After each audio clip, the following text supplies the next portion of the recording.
Since literally the beginning of time, humans have been expressing themselves using visual art. From cave paintings in Lascaux, to Chinese block printing, to European Rococo paintings, to doodles in class and digital Procreate artwork, we have used the materials surrounding ourselves to express ourselves, to communicate emotions, thoughts, beliefs, and information. And now, machines seem to be doing it too, or at least trying to emulate it. Artificial intelligence art generators are taking the internet by storm. And like anyone, especially as an artist, I was immediately fascinated by what this technology could do. With just the tap of a button or the click of a few words, I could create tens, hundreds, maybe even thousands of artworks. Well, obviously, there's more going on behind the scenes here. And my oh my, what a can of worms we have opened with this innovation. So, let's talk about it. When we talk about a machine creating something, it doesn't just come out of thin air. They cannot imagine entirely new concepts like you and I can, and even the ideas we have aren't entirely original. No, there must be an input for there to be an output. These models are trained on absolutely massive data sets that, as Sam Yang excellently phrases, contain visual media that has statistical correlations to each other to produce a final result that looks acceptable. In those data sets lies a problem. Where is that data coming from? Well, in reality, these machine learning companies are scraping together billions of images from all across the internet and doing so, most importantly, without the consent, the compensation, or even notification to the owners of those images. It is likely that if you have posted your artwork online, or even just images of your face, your companions, or your environment, your image has been put into an AI data set and used to create a final product, most likely for profit. Now, I'm sure you think you know where this speech is about to go. Slandering AI, saying that AI art isn't real art. What is art is truly the ones made by humans. But that's not what I'm here to do. I'm here for us to look at an issue and evaluate its possible solutions, not to answer big questions like, what is art really? That question is asked by proponents of AI to distract us from the real issue at hand, the processes they use to create their final product. That's like me asking, what is fashion, when you tell me that sweatshops are an unethical way to produce cheap and trendy clothing. It's not about what is fashion or what is art, but what you did to get to that final product. However, there are a few things that do make AI art and man-made art different from how we know it right now. First off, AI art does not take inspiration the way human artists do. Yes, we take references, we look at lighting, look at poses, but we do not exactly replicate the way AI does. Even tracing on top of an image with human hands is not the same as what AI does, because every time a human touches an artwork, there is a different context, a different use of stylization, and a different use of proportion and color.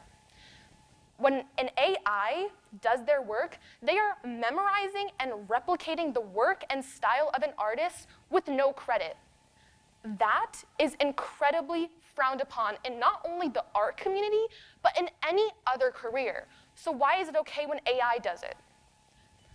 Furthermore, there is this idea that AI somehow makes art more accessible. Well, you'll love the news that I have to tell you today, and that's the fact that art has always been accessible. Yes, I'll admit that just like any other activity, pastime, or hobby, factors like race, gender, class, wealth, economic status, all of these can have a huge variety of influence on the opportunities and materials you have access to. But just like any other discipline, like sports or playing an instrument, art is a skill that you can attain with time, dedication, effort, and practice. And if that effort is a concern, well, we live in a more connected age than ever, and it takes one press of search to find millions and thousands of artists open for commissions, ready to execute your vision exactly the way you want. Art has always been accessible, but with the way things are going with AI right now, the very opposite may become true. Again, I am for this technology, I truly think that AI holds a variety of potential for what artists can do in the future. And the concept of how we treat artwork online is not new. The internet has been with us for years now. And in the age of technology, social media and digital art have been used to their highest, fullest potential when it comes to building businesses, establishing platforms, spreading and sharing techniques and awareness about art. But the thing is, artists have tried adapting and adapting to the point of exhaustion and burnout. AI perpetuates the unfortunate, ever-growing trend of short-form, instant gratification content, first popularized by TikTok and sustained by Instagram Reels and YouTube Shorts. Artists must now crank out artworks on a daily basis to satisfy a fickle algorithm and impatient audiences, which in the end decreases legitimate passion and creativity, decreases the quality of the work made, increases burnout, and can pose serious health risks. If now an internet user is able to simply pull up an AI generator, type in a few words, and get what is in reality weeks worth of human effort in a matter of seconds, a generator replaces a human artist. AI is not a tool. There's a difference between a power tool and a mechanized arm for a factory worker. One exists to expedite a process for a human, like digital art for artists, while the other exists to make the human obsolete, like AI art. Already, a book entirely written and illustrated by AI called Alice in Sparkle was made and published within a weekend. Sure, maybe there were some aesthetic issues with the book that an artist wouldn't have made in real life, but these developers are pushing these models to be faster, smarter, and better, to look like a human made that image. You may think you can tell the difference between an AI image and a human one, but you're wrong. Artists must now have to deal with accusations online that their work was AI generated, when before it was that it was printed. I'm sure we've already seen the images and memes of famous people and world leaders in situations they typically wouldn't be in due to the power of an AI generator. You cannot tell the difference. And in the end, AI leads to the unfair exploitation of creative thinkers everywhere. An artist's IP is the most valuable asset they have, and when their income relies on content creation, whether they're smaller ones with niche followings or big ones like Sam Yang or Zhang Jinga, AI makes it difficult to pursue this livelihood. Sam Yang, also known as Sam Does Arts, an online digital art YouTuber who has thousands of followers across various platforms, made his opposition to AI clear and was met with an email stating that a bunch of AI artists had met up online and decided to have a contest to see who could make the best model to replicate Sam's style. That email then asked him to judge who the winner of that contest was. Zhang Jinga, also known as Z-Motion, is an industry-renowned photographer who's worked with celebrities like Michelle Yeoh, who challenges Western-oriented aesthetics in beauty and photography, had her art nearly replicated by Luxembourg artists, and then lost the case against that artist on the grounds that the pose apparently wasn't unique, which sets a frankly terrifying precedent. That artist also used sexist and Orientalist language when talking to the photographer about her own work, which is always nice to mix things up.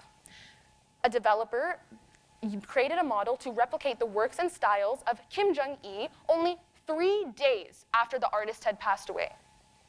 Where is the respect? The human decency, may I ask? Art students are seeing their futures crumble as corporations run to a quick, cost-efficient way to cut the human out of the equation and make promotional material and splash art. Small businesses are seeing their already small customer base dwindle as customers look for an easy way to make their art. I truly do think that AI has the potential for us to share art, but not in this way. And the fact is, options for all of this to not happen do exist. In fact, for music and audio, they already do. The same companies that have sound generators that create music for people online using AI are ones that go out of their way to assure their users that all the sound used in the generator is copyright-free and trademark-free. Those companies are the same ones that turn around and have art generators that scrape together work so blatantly that you can see the signatures and watermarks of the original artist in the final product. Furthermore, some of these companies legitimately state on their site, word for word, how the machine learning involved and the memorization involved in an AI model could potentially result in some legal issues, warning their users that yes, using this AI is problematic, straight up admitting that they do use copyrighted work in their generators. This double standard is ridiculous, though unfortunately not new. And the most unfortunate thing is, they'll never be held accountable for it because the technology itself has non-profit status and was created for research purposes.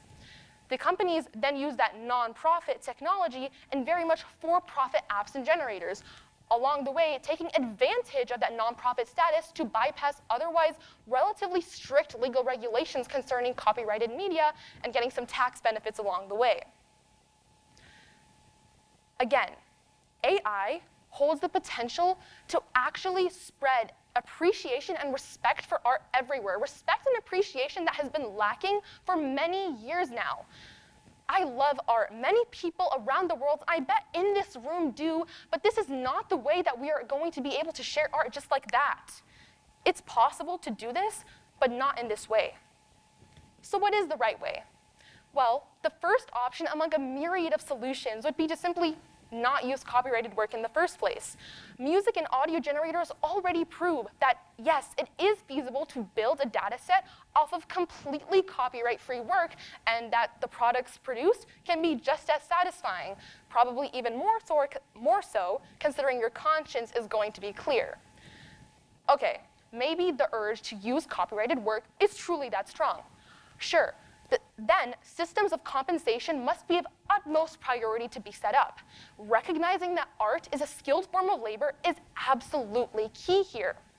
However, execution quickly becomes murky here. It takes one glance at Instagram to see the wide diversity of artists who accept reposting or accept it with credit or don't accept it at all. Whether an artist will accept compensation, whether it's in the form of money or credit or any other form that they may accept, it's difficult whether they'll accept it in the first place or what type they will accept. This solution quickly becomes infeasible in terms of actually treating everyone fairly. So how do we use copyrighted work then? Well, pro tip number one when it comes to avoiding copyright infringement is going to be don't use copyrighted work in the first place. Second is going to be just ask for permission. There are already some very difficult opt-out options that exist for users online, but those systems should be easy and accessible to use, and they should be opt-in the first place. Already, DeviantArt, after much backlash from their users, opted a no AI directive on their website, which opts out all of their users from having their work in an AI generator. And if an artist decides that, yeah, I do want my art in an AI generator, they can easily opt in, and that process is relatively painless and easy. And finally, a solution that I personally would be absolutely thrilled to see in action is AI companies actively going out and seeking artists, asking them to send in their works to be used in a generator. Why is this so exciting? Well, first of all, it is one very important thing, and that is put the right of ownership of their own creative work back in the artist's hands. Instead of taking away from livelihoods, AI gives back to the base that it's built on. It actively makes opportunity for artists. I don't know about you, but it sounds a lot easier to me to make an image and send it in return for cash than to go viral on someone's For You page. Furthermore, there is a chance to create an entirely new career field here of people working at AI companies and working for them to create artworks to be used in a generator and getting paid equitably in response for that. Art has always been accessible. AI doesn't make art itself accessible again, but what it does do is make art as a viable and respected career choice more accessible. Art is now an easy way for someone to make money, and maybe finally it will get the respect that it deserves in a community of people who say that art isn't a real job, or that anyone can draw a stick man, or that now they can just generate it. Well, finally, there's a chance for everyone to truly believe that they can be an artist and make a living out of that. And if we have companies and content creators and people work together to figure out just the right mix of these solutions and many other ideas, we can look forward to a future of fair usage and many years of an actually mutually beneficial relationship between artists and AI. Innovation, for the sake of seeing how far we can go, isn't smart, nor is it safe. We are entering a period where we are setting the foundations and precedents for the future and entering an era where we must ask, does discovery ever go too far? We can certainly continue to push the boundaries of society, to push the status quo and the systems we have in place, but not without the bare modicum of consideration for the people who live on the edges of society, who get left behind in the dust due to the reckless curiosity of others. Discovery can go too far, and it will with the way things are going right now. We are a toddler stacking up blocks as high as they can go without care for that it'll all come falling down very quickly, very fast in the future. But if we have conversations like these, if we have the foresight for consequences, have consideration for our actions, and innovate solutions together, we can look to a future filled with the realized daydreams of both scientific and creative thinkers everywhere.